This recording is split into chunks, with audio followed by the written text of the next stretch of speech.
Et je me suis dit, tiens, bien entendu, j'avais rien pour la réunion prière. Et j'ai dit, ben, ça va. On va certainement avoir ça pour notre soirée de prière. Et au fur et à mesure que j'ai commencé à œuvrer dans ça, ben, l'Esprit a parlé de plus en plus à mon cœur. Et donc je vais prendre un passage introductif.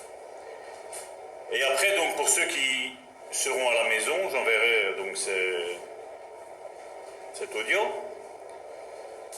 L'histoire principale se passe dans Nombre, chapitre 22, jusqu'à tout chapitre 24.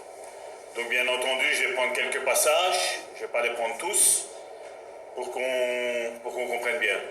Donc on va voir que les passages, donc là, s'affichent. Et notre premier passage pour prendre, comme je le disais, ça va faire quasi 3 mois que nous sommes ici, dans une semaine et demie. Ça va faire quasi 3 mois que nous sommes ici. Et on a fait nos réunions prières.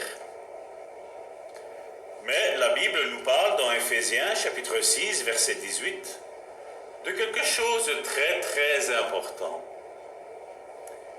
Faites en tout temps, qu'est-ce qu'il est mis? Par l'Esprit. Et qu'est-ce qu'il est mis après? Toutes sortes de prières. Et nous devrions nous poser la question, quand l'apôtre Paul écrit ça à l'église d'Éphèse, une église où il a démontré l'armure du chrétien, une église où il a montré qu'est-ce qu'une église, une église où il a montré qu'est-ce que le mari, quel est son rôle, quel est le rôle de la femme, quel est le rôle des enfants. Donc il a établi toute une série de règles, et là il dit, faites en tout temps, et moi ce qui m'étonne, et c'est ce qui devrait nous étonner à tous, il dit par l'Esprit. Parce que bien souvent on a l'habitude de prier juste pour dire de prier. On a un petit problème, mais on va prier, un petit peu plus. Mais là l'apôtre Paul dit, faites en tout temps par l'Esprit toutes sortes de prières. Est-ce qu'il n'y a qu'un seul type de prière? Il me dit bien, faites toutes sortes de prières. Tout ce que nous avons fait jusqu'ici a été impeccable. Comme je dis, je crois qu'on a été fortifiés, on a été encouragés par la prière que chacun d'entre nous on a élevée, par les messages qui ont tout le temps été apportés. Je crois que chacun d'entre nous a été fortifié. Mais ce soir, nous allons rentrer dans ce que moi j'appelle le combat spirituel. Et j'ai pas envie de parler de combat spirituel comme dans tous les livres. Ils en parlent. D'ailleurs, je crois que je n'ai lu jamais un seul livre sur le combat spirituel. Ça ne m'intéresse pas de ce que les gens disent. Moi, ce qui m'intéresse, c'est ce que la Bible me dit.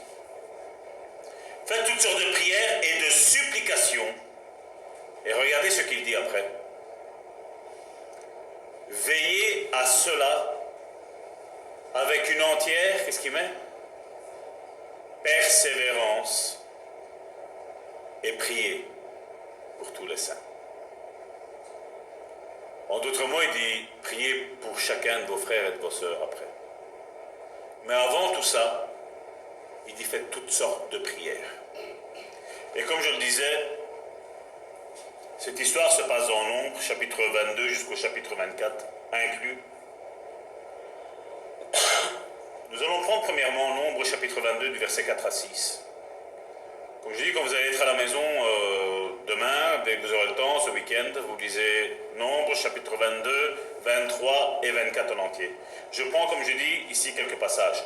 Moab dit aux anciens de Madian, concernant Israël, concernant le peuple de Dieu, concernant l'Église, concernant toi. Cette multitude va dévorer tout ce qui nous entoure, comme le bœuf broute la verdure des champs.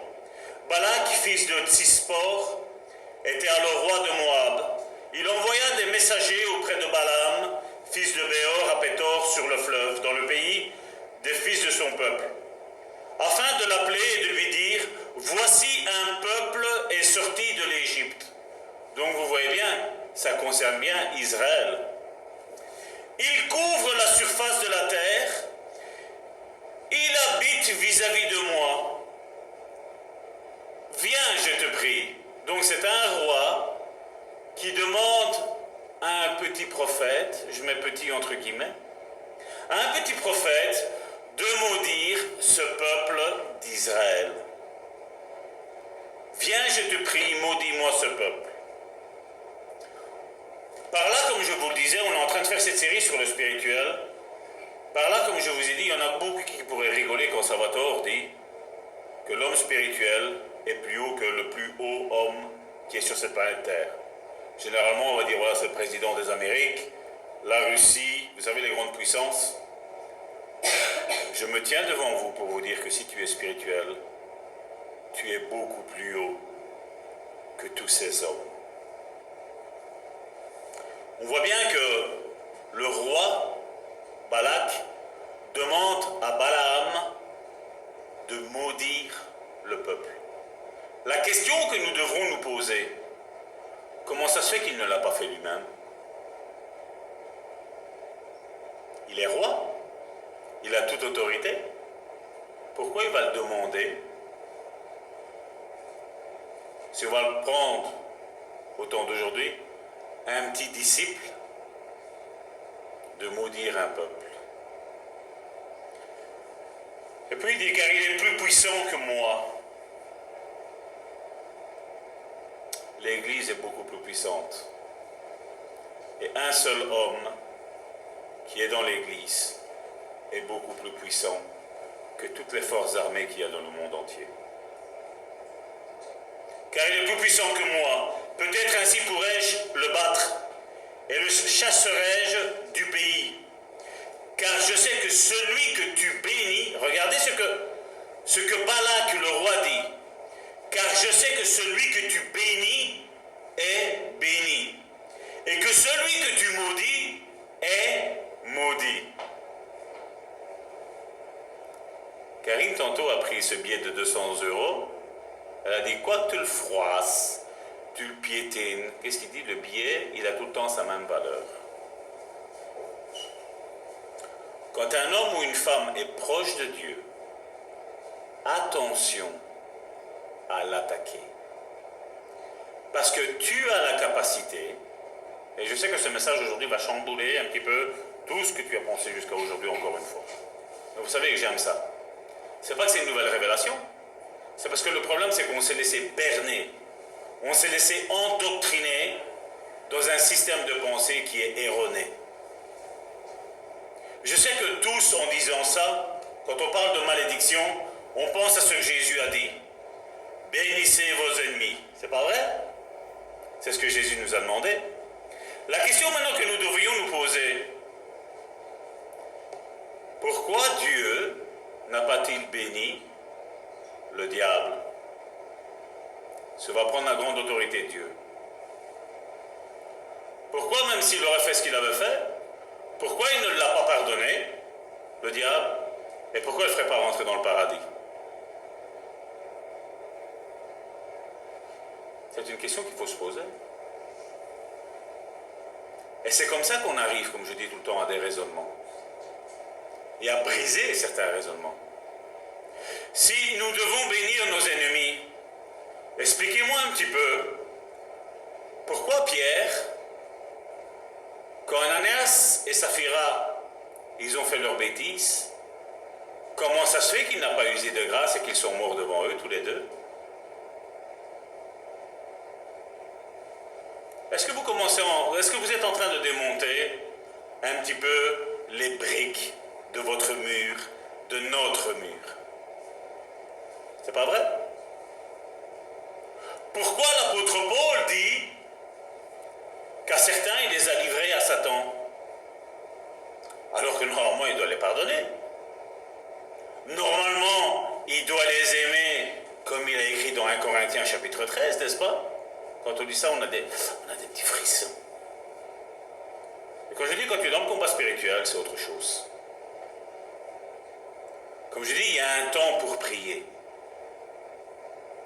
Et on a chanté ici tout des chants, je ne sais pas si vous avez remarqué, C'est tous des chants qui nous poussent à passer à l'action. Et non pas à avoir, à se ramasser des flèches, à dire que Dieu te bénisse. Oh, que l'Éternel te garde. Oh. Est-ce que c'est ça?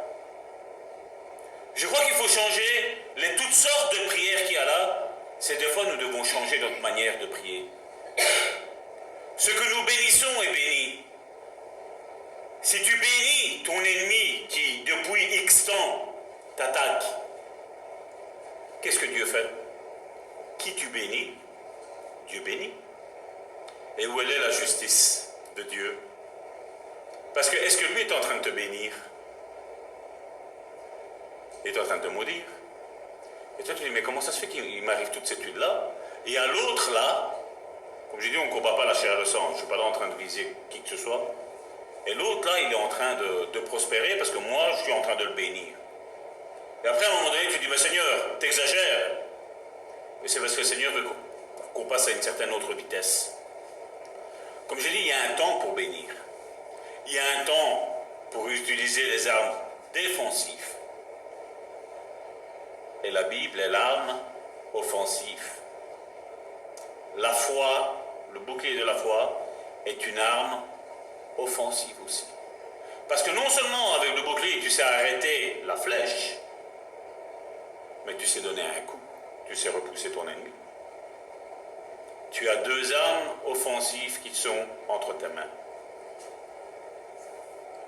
Nombre chapitre 22, verset 8. Les anciens de Moab et les anciens de Madian partirent, ayant avec eux des présents pour le devin. Donc dans l'Ancien Testament, le devin, c'était pour le prophète Balaam. Encore une fois, on voit comment? On voit qu'on est en train de donner de l'argent. Il ne faut pas oublier que Balaam aussi, c'est utilisé aussi ce mot devin aussi pour une simple et bonne raison, c'est que tantôt Balaam était spirituel et tantôt il plongeait dans le charnel. On voit bien que l'ennemi avait compris que lui, si tu lui donnais de l'argent, si tu lui donnais des présents, il y avait peut-être moyen. Mais Dieu est arrivé au bon moment. Ils arrivèrent auprès de Balaam et lui rapportèrent les paroles de Balak. Au verset 12, Dieu dit à Balaam, tu n'iras point avec eux. C'est qui parle? Dieu. Tu n'iras pas avec eux. Tu ne maudiras point ce peuple, car il est béni. Mon frère, ma soeur, quand tu es béni, écoutons ici, arrêtez de distraire. Quand tu es béni, tu es béni, point. Les autres peuvent dire tout ce qu'ils veulent sur ton compte. Est-ce que ça va te toucher? Qu'est-ce que Karine a dit tantôt? Quand tu es béni, tu es béni. Quand tu sais que tu es un fils de Dieu, c'est l'autre qui va venir dire que tu es un fils du diable. C'est ça qui va être vrai. Le billet de 200 €, il est resté un billet de 200 €. C'est la même chose pour ta vie. Au verset 15, Balak envoya de nouveau des chefs en plus grand nombre. Vous voyez l'ennemi comment il fait à chaque fois? Ça, c'est sa tactique. Balak envoya de nouveau des chefs en plus grand nombre et plus considérés, donc plus importants que les précédents. Verset 17. Car je te rendrai beaucoup d'honneur, l'orgueil. Je te rendrai beaucoup d'honneur, dit Balak, et je ferai tout ce que tu me diras. Viens, je te prie, maudis ce peuple. Verset 20. Dieu vint à Balaam pendant la nuit et lui dit, puisque ces hommes sont venus pour t'appeler, lève-toi, va avec eux, mais tu feras ce que je te dis. Je répète, lève-toi, va avec eux et tu feras ce que je te dirai. Verset 22. La colère de Dieu s'enflamma parce qu'il était parti. C'est qui lui avait dit de partir avant? C'était Dieu. Et ici au verset 22, il y a quelque chose d'extraordinaire, c'est que malgré que Dieu lui avait dit non, malgré que la deuxième fois Dieu lui dit maintenant vas-y, est-ce que c'était la volonté de Dieu? Là, Dieu attendait que Balaam lui dise, mais Seigneur, tu m'avais dit de ne pas venir, de ne pas y aller. Et là, maintenant, tu me dis d'y aller. Il n'a pas compris quelle était la volonté de Dieu. La volonté de Dieu, c'est qu'il ne devait pas aller là-bas. Il savait que si il maudissait, il aurait pu y avoir des conséquences. Mais Dieu, comme je dis, il protégeait son peuple. Mais comment le peuple de Dieu peut être maudit par quelqu'un qui appartient à Dieu? C'est impossible. Il doit y avoir une unité, une cohésion entre les fils de Dieu, entre les enfants de Dieu. Mais là, Dieu est énervé vis-à-vis de Balaam parce qu'il lui dit, voilà, maintenant tu as été. C'est vrai, il pourrait dire, mais tu m'as dit. Mais seulement Balaam ne dit jamais ça parce qu'il a compris ce que Dieu voulait. Dieu lui avait dit depuis le départ, tu n'y vas pas. Mais le problème, c'est qu'il y avait un problème dans l'âme de Balaam. Il voulait absolument aller. Il y avait des présents, il voulait, comme on lui a dit que tout ce qui bénit est béni, tout ce qui maudit est maudit. Il dit, mais il y a peut-être moyen. Quand je suis enfant de Dieu, je sais qui sont les enfants de Dieu. Parce que les enfants du diable savent qui sont les enfants de Dieu. Et comment ça se fait que les enfants de Dieu ne savent pas qui sont les enfants de Dieu? Mais quand on est charnel. Tu m'attaques, oh, je t'en veux, je te maudis. Mais ça ne servait à rien. Parce que là, tu es en train d'agir au niveau charnel. Un enfant de Dieu n'attaquera jamais un autre enfant de Dieu. C'est là qu'on reconnaît les véritables enfants de Dieu. La colère de Dieu s'enflamma parce qu'il était parti et l'ange de l'Éternel se plaça sur le chemin pour lui résister. Balaam était monté sur son ânesse et ses deux serviteurs étaient avec lui. Nombre chapitre 22 du verset 23 à 35. Donc là ça va être un petit peu plus long, je l'ai pris exprès. L'ânesse, un bête animal, excusez-moi pour bête animal, parce que j'aime les animaux. L'ânesse vit l'ange de l'Éternel qui se tenait sur le chemin, son épée nue dans la main. Elle se détourna du chemin et alla dans le champ. Balaam frappa l'ânesse pour le ramener dans le chemin. La question qu'il faut déjà se poser ici, comment ça se fait que l'ânesse a vu l'ange de l'Éternel et comment ça se fait que le prophète n'a pas vu l'ange de l'Éternel? Je vous ai dit, on va voir l'essence spirituelle dimanche. L'ange de l'Éternel se plaça dans un sentier entre les vignes. Il y avait un mur de côté. L'ânesse vit l'ange de l'Éternel de nouveau. Elle se serra contre le mur et pressa le pied de Balaam contre le mur. Balaam la frappa de nouveau. L'ange de l'Éternel passa plus loin et se plaça dans un lieu où il n'y avait point d'espace pour se détourner à droite ou à gauche. L'ânesse vit l'ange de l'Éternel et elle s'abattit sous Balaam. La colère de Balaam s'enflamma et il frappa l'ânesse avec un bâton.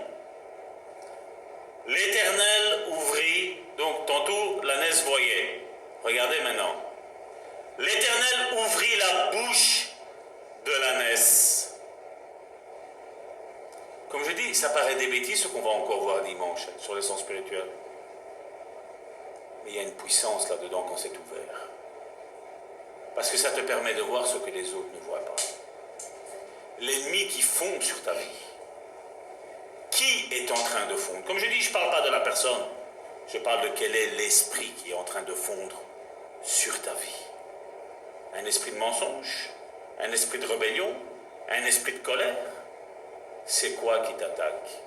C'est qui t'attaque? Et elle dit, que t'ai-je fait pour que tu m'aies frappé déjà 3 fois? Balaam répondit à l'ânesse, c'est parce que tu t'es moqué de moi. Si j'avais une épée dans la main, je te tuerais à l'instant. L'ânesse dit à Balaam, ne suis-je pas ton ânesse, que tu as de tout temps monté jusqu'à ce jour? Ai-je l'habitude de te faire ainsi? Et il répondit, non. L'Éternel ouvrit les yeux de Balaam, et Balaam vit l'ange de l'Éternel. Encore une fois, vous voyez, quand les sens sont ouverts, la situation change. Balaam vit l'ange éternel qui se tenait sur le chemin, son épée nue dans la main. Et il s'inclina et se prosterna sur son visage. L'ange de l'Éternel lui dit, « Pourquoi as-tu frappé ton ânesse déjà 3 fois ?» quand tu es au service de Dieu, et là l'ânesse est au service de Dieu, Dieu défend toujours les siens. Même si tu te sens à tes yeux, ou tu te vois à tes yeux comme une ânesse. Je suis le moins que rien. Je suis incapable. Je suis un âne. Ça, c'était une ânesse. Voici, je suis sorti pour te résister, car c'est un chemin de perdition qui est devant moi. L'ânesse m'a vu, et elle s'est détournée devant moi déjà 3 fois. Si elle ne fut pas détournée de moi, je t'aurais même tué. L'ange de l'Éternel, c'est Jésus. L'ange de l'Éternel, c'est Jésus.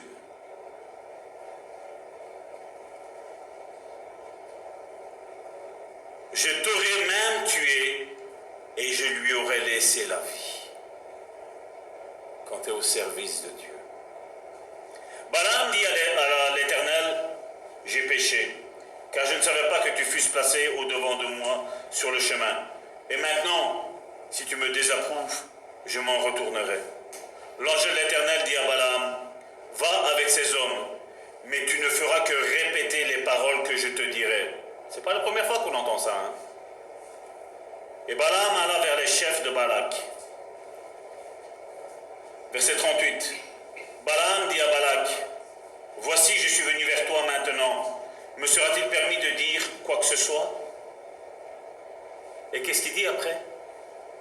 Je dirai les paroles que Dieu mettra dans ma bouche. Et rien d'autre que ce que Dieu m'a dit de dire. Nombre 23, Balaam dit à Balak, bâtis-moi 7 autels et prépare-moi ici 7 taureaux et 7 béliers. Donc je rappelle, Balaam le prophète, Balak le roi. Ça a toute son importance. Parce que si vous lisez l'histoire, je vais m'arrêter ici pour Nombre 23 et 24. Si vous lisez toute l'histoire, Balaam a dit par 3 fois, bâtis-moi un autel ici. Et chaque fois qu'il a bâti un autel, à chaque fois, Balaam le prophète a béni Israël. Et puis nous avons, vers la fin,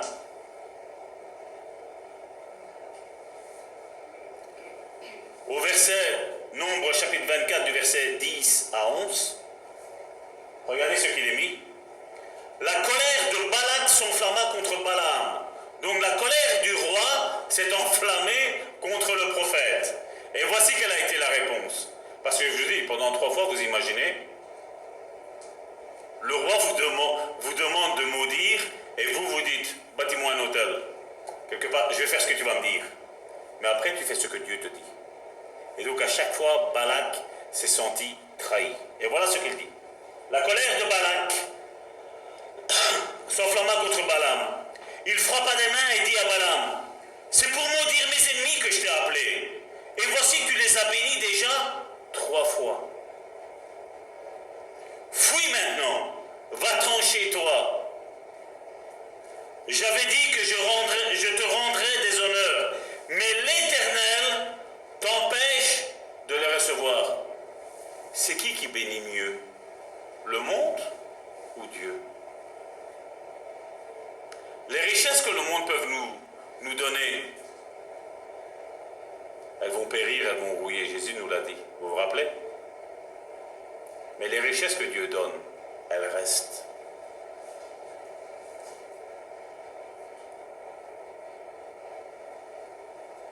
Et maintenant, nous allons prendre une autre histoire qui se trouve dans 2 Rois, chapitre 6, du verset 8 à 18. Le roi de Syrie était en guerre avec Israël.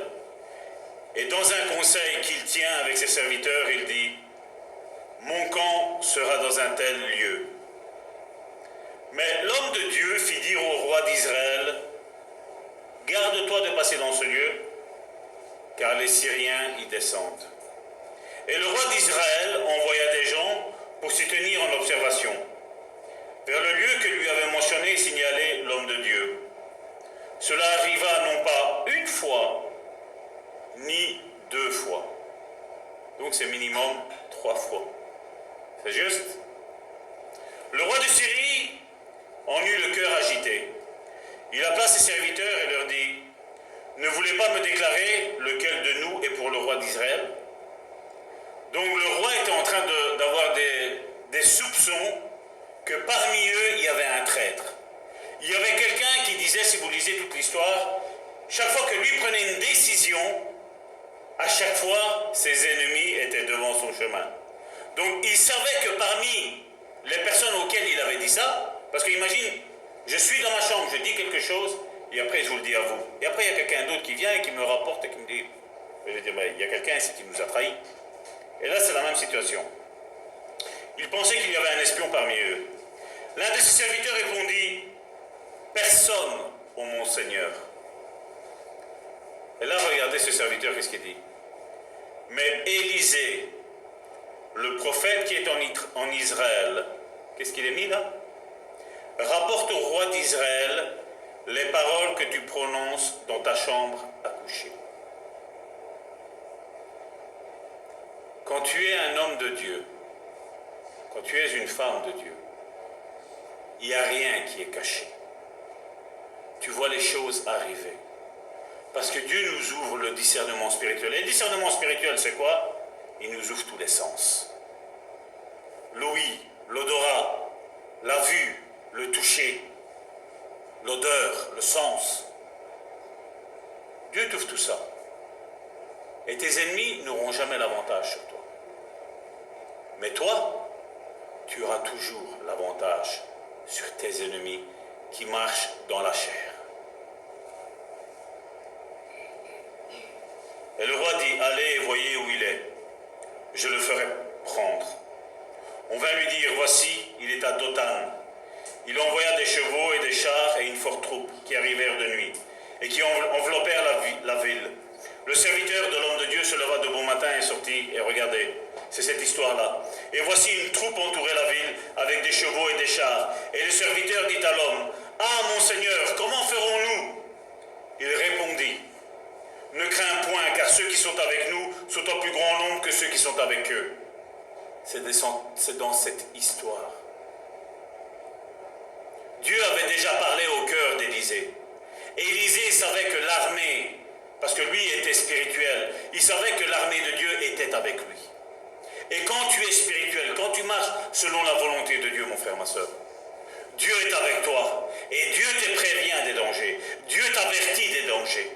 C'est pour ça qu'il est important, Église de Dieu, de monter dans le spirituel, d'être spirituel. Parce que Dieu nous avertit de tous les dangers, avant même que personne ne voit rien.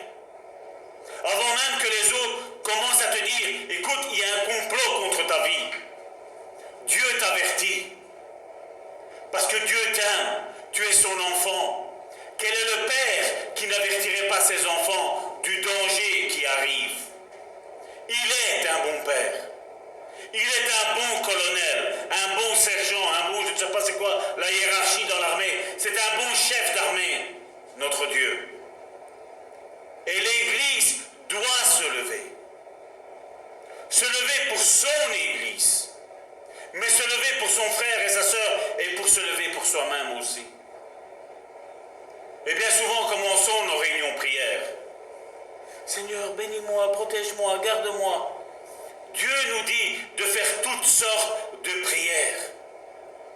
Même si quand nous sommes ici et tu sens que tu dois prier pour ton Église, pour ton frère, pour ta sœur, pour celui qui subit des attaques, si Dieu t'inspire, il faut élever la prière. Parce que tu vas réveiller quelque chose dans ton frère et dans ta sœur qui est à côté de toi. Comme je dis, ça fait plus de 3 mois, ça va faire presque 3 mois, pas plus de 3 mois. Presque 3 mois que nous sommes en train de prier. Mais nous devons protéger notre Église. Nous devons prier, intercéder, jeûner pour nos frères et nos sœurs dans l'Église. Parce que nous avons un ennemi à nos trousses. Un ennemi. Et nous devons combattre.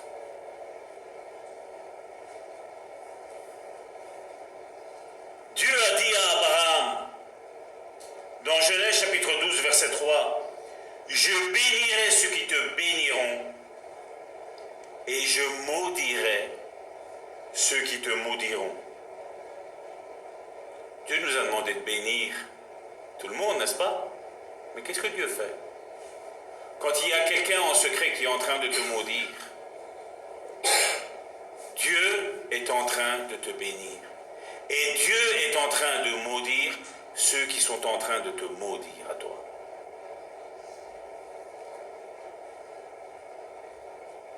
Matthieu chapitre 6 du verset 14 à 15.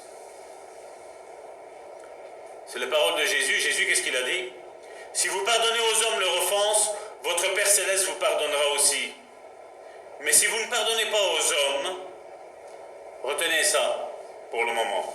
Si vous ne pardonnez pas aux hommes, votre Père ne vous pardonnera pas non plus vos offenses. On connaît ça, n'est-ce pas? Qui ne connaît pas? Maintenant, regardez ce que Jésus fait dans Jean, chapitre 20, du verset 19 à 23. J'ai envie de vous démonter un petit peu tout ce que nous avons comme mur dans notre tête. Le soir de ce jour, qui était le premier de la semaine, les portes du lieu où se trouvaient les disciples étaient fermées à cause de la crainte qu'ils avaient des Juifs. Jésus vint, se présenta au milieu d'eux et leur dit, « La paix soit avec vous. » Et quand il eut dit cela, il leur montra ses mains et son côté. Les disciples furent dans la joie et en voyant le Seigneur. Jésus leur dit de nouveau, « La paix soit avec vous. Comme le Père m'a envoyé, moi aussi je vous envoie. » Après ces paroles, regardez qu'est-ce qu'il est mis. Qu'est-ce que Jésus fait? Il souffla sur eux. Il souffla sur eux, ça ne vous rappelle rien du tout? Adam dans le jardin d'Éden, quand tu es né de nouveau. Il souffla sur eux et il dit, recevez le Saint-Esprit. Le même Jésus qui a dit, pardonnez à ceux qui vous offensent. Qu'est-ce qu'il dit là? Ceux à qui vous pardonnerez les péchés, ils seront pardonnés. Et là, c'est le hic que nous avons dans nos milieux évangéliques aujourd'hui. Et ceux à qui vous les retiendrez, ils seront retenus. Jésus nous a-t-il demandé de pardonner? Oui. Mais à partir du moment où tu es né de nouveau, où tu reçois le Saint-Esprit, tu as ton identité qui s'enclenche. Et ton identité, comme je dis, malheur à moi si je te maudis, toi qui es né de nouveau. Mais malheur à toi si tu maudis, moi qui suis né de nouveau. Et c'est ça que nous devons faire attention. Comment reconnaissons-nous quelqu'un qui est né de nouveau? Galates chapitre 5, verset 22, le fruit de l'esprit. Comment reconnaît-on quelqu'un qui n'est pas né de nouveau? Galates chapitre 5, verset 19. Ceux qui marchent selon la chair. Et Paul avait compris ce concept. Parce que d'ailleurs lui-même, qu'est-ce qu'il nous dit? 2 Corinthiens chapitre 2, verset 10 à 11. À qui vous pardonnez, je pardonne aussi.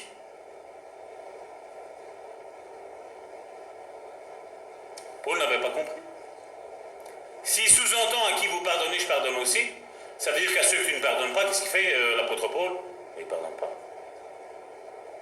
Parce que là, Paul avait établi une église à Corinthe. Il n'était pas tout le temps là. D'ailleurs, quand il écrit, c'est une lettre qu'il a écrite. Donc il n'était pas là en présence. Mais ce qu'il a fait, vous savez c'est quoi? C'est qu'il est arrivé, il a établi l'église. Il y a d'abord les anciens. Et puis, après un laps de temps que nous ne connaissons pas, on est dans 2 Corinthiens, il peut y avoir 30, 40, 50 ans. Je ne vais pas dire 100 ans, mais un certain laps de temps. Il y a cette deuxième lettre qui arrive à Corinthe. Et donc là, il y avait les hommes affermis que Paul avait mis dans l'église. Et Paul avait confiance en ces hommes-là. C'est comme s'il disait, voilà, vous êtes mes yeux, vous êtes mes mains. Maintenant, à ceux que vous pardonnez, je pardonne. Mais à ceux que j'ai établis, que j'ai confiance, à ceux que vous ne pardonnez pas, je ne pardonne pas moi non plus. Parce qu'il savait qu'il avait établi des hommes qui étaient réellement nés de nouveau. Des hommes qui avaient l'esprit de Dieu. Nous ne sommes pas là, comme je dis, pour maudire tout et n'importe qui. Non, non, non, non. Nous ne sommes pas là pour ça. Mais comme je dis, quand quelqu'un attaque l'œuvre, L'apôtre Paul le dit. Si vous lisez les Épîtres, c'est ce qu'il le dit. Hyménée, Alexandre, ils m'ont fait beaucoup de mal. Je les ai livrés à Satan. Ceux-là, ils ont un fiel amer. Ils cherchent autant de disputes. Ils sont livrés à Satan. Oui, il le dit. Pour après, peut-être l'esprit être sauvé. Peut-être. Et nous, qu'est-ce que nous faisons? Seigneur, bénis nos ennemis comme Jésus nous l'a demandé. À partir du moment où tu es réellement né de nouveau, tu as une capacité. Comme je dis, on n'est pas là en train de maudire quiconque comme ça, non, non. Comme je dis, ceux qui attaquent l'Église, ceux qui attaquent les membres de l'Église, la même chose. Nous avons cette capacité de fermer les yeux sur cette personne-là. Et ça, nous devons prendre Marc chapitre 11, verset 24. C'est pourquoi je vous dis, tout ce que vous demanderez en priant, croyez que vous l'avez reçu et vous le verrez s'accomplir. Beaucoup de personnes qui sont non nées de nouveau demandent et disent, ouais, mais moi, je demande et je ne reçois rien. Mais il est temps que tu naisses de nouveau. Il est temps que tu montes d'un étage. Parce que Dieu, quand tu vas être né de nouveau réellement, tout ce que tu vas demander, tu vas le recevoir. Tout. Regarde ton voisin et dis, tout ce que tu demanderas, tu recevras. Je l'ai fait, tu n'as pas de voisin, je te le dis. Tout ce que tu demanderas, Alain, tu n'as pas de voisin, je te le dis aussi. Là, vous avez des voisins, donc je suppose que vous l'avez dit à vous deux. Tout ce que tu demanderas, vous le recevrez. Et comme je dis, le combat spirituel, c'est ça. Le combat spirituel, c'est aussi se lever et combattre l'esprit qui anime ces gens-là. L'esprit qui anime l'esprit de discussion contre l'Église. Le diable vient du grec diabolos. Et diabolos, ça veut dire quoi? Diviser. Qu'est-ce que le diable essaie de faire? Diviser. Et tous ceux qui sont animés de l'esprit du diable viennent toujours pour diviser, égorger, détruire, tuer. Et cette œuvre est dans le collimateur du diable. Je ne vais pas dire qu'on est les premiers, mais je ne vais pas dire qu'on est les derniers non plus. Je sais que cette Église a une puissance. Et cette puissance, vous savez quand est-ce qu'elle se montre, elle se décuple? C'est quand chacun des membres qui sont nés de nouveau savent leur identité, savent qui elles sont, la valeur, comme Karine l'a dit tantôt, qu'elles sont. Il faut arrêter de « Seigneur, bénis le diable ». Dieu ne va pas le bénir, le diable. Pourquoi Jésus n'a pas pardonné ou délivré Judas? Pourquoi Jésus nous a dit de bénir nos ennemis? Et pourquoi dans Matthieu chapitre 23, il fait toute une sorte de réprimande à tous les religieux? Malheur à vous, scribes et pharisiens. Malheur, ça veut dire quoi? C'est de la bénédiction? Quand on dit malheur, ce n'est pas une malédiction. Le disciple de Jésus, qu'est-ce qu'il fait? Mais il regarde ce que Jésus a fait, et il fait la même chose.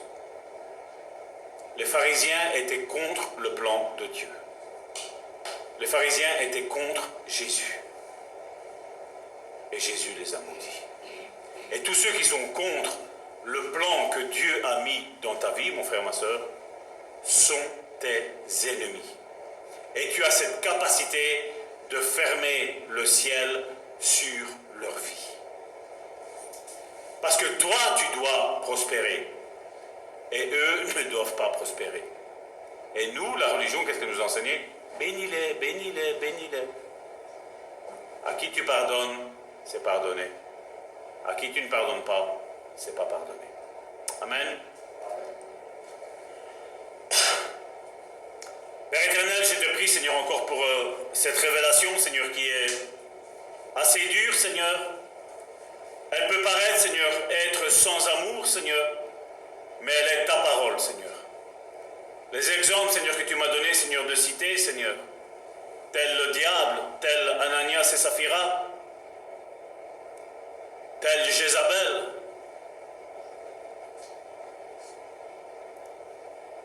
Tels tous ceux, Seigneur, qui se sont opposés au ministère de Jésus, tels tous ceux qui se sont opposés au ministère de l'apôtre Paul. Seigneur, nous aussi, Seigneur, nous voulons, Seigneur, avoir les yeux spirituels ouverts, les oreilles ouvertes, avoir tous nos sens ouverts, Seigneur. Si tu as su ouvrir les yeux à une ânesse, Seigneur, nous ne voulons pas discriminer ta création, Seigneur, à travers les animaux, Seigneur. Mais tu as dit, Seigneur, que nous sommes plus importants qu'eux, Seigneur. Seigneur, tu nous as fait tes enfants, Seigneur. Seigneur, et je te prie, Seigneur, pour ton Église, Seigneur. Je te prie, Seigneur, pour tous ceux, Seigneur, qui écoutent ce message, Seigneur, et qui sont réellement tes enfants, Seigneur. Qu'ils apprennent que le combat spirituel, Seigneur, c'est ça, Seigneur. Parle à leur cœur, Seigneur. Travaille, Seigneur, avec eux, Seigneur, ce message, Seigneur. Que toutes les barrières religieuses qu'ils ont eues jusqu'à aujourd'hui, Seigneur, tombent maintenant au nom puissant de Jésus. Tu nous as donné la capacité, Seigneur, de fermer les cieux, Seigneur. Comme nous l'avons vu, Seigneur, avec Josué, Seigneur. Tu as donné à Josué la capacité, Seigneur, de faire arrêter le soleil et la lune, Seigneur. La terre, Seigneur, aussi, Seigneur, est restée, Seigneur, inerte, Seigneur. Arrête, elle ne tournait plus, Seigneur. Et ils n'avaient pas le Saint-Esprit en eux, Seigneur. Seigneur, tu nous as donné une faculté, Seigneur. Seigneur, tu nous as donné la faculté, Seigneur, de détruire toutes les œuvres du diable, Seigneur. Tout ce qui se fait, Seigneur, en secret, Seigneur. Contre la vie de mes frères et de mes sœurs. Contre la vie de cette Église, Seigneur. Contre la vie, Seigneur, de tous les enfants qui sont nés de nouveau, Seigneur. Seigneur, nous détruisons l'œuvre de l'ennemi, Seigneur. Comme tu as maudit les religieux, Seigneur, nous aussi, Seigneur. Tu as dit malheur aux scribes et aux pharisiens. Nous le disons, Seigneur, dans le siècle d'aujourd'hui, Seigneur. Malheur à tous ces scribes et tous ces pharisiens, Seigneur. Malheur à tous ceux, Seigneur, qui attaquent ton œuvre, Seigneur. Malheur à tous ceux, Seigneur, qui sont contre tes véritables serviteurs et servantes, Seigneur. Seigneur, tu as dit que tu bénissais, Seigneur, tous ceux, Seigneur, qui écouteraient ta voix, Seigneur, et qui marcheraient selon tes sentiers, Seigneur. Tu as dit que nous sommes bénis, Seigneur. Et je te dis merci, Seigneur. Merci pour ce que tu vas faire, Seigneur, avec la vie de mes frères et de mes sœurs. Dans ces derniers instants qu'il nous reste à vivre, Seigneur, ici-bas sur cette terre, Seigneur. Au nom puissant de Jésus. Amen.